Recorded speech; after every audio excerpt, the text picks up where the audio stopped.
Has your mindset limited your life? It wasn't until the age of 51 that Julia Child became a TV phenomenon. Oscar Swahn earned an Olympic medal at 72. On September 25, 1965, Satchel Paige became the oldest player to pitch in the major leagues. Age is a question of mind over matter, Paige said. If you don't mind, it doesn't matter. In 1979, Dr. Ellen Langer, a social psychologist, invited a group of elderly men to a New Hampshire monastery. Langer wanted to understand the physiological consequences if the men returned to a time when they were younger and healthier.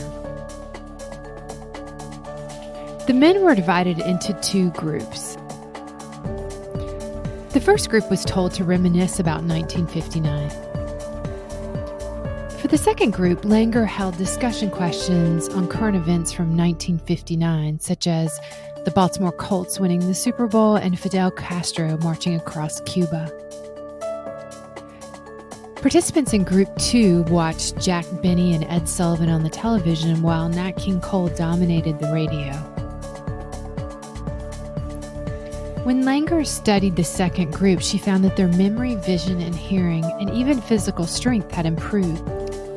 Participants in Group 2 also appeared younger in pictures that were taken before and after the week-long study.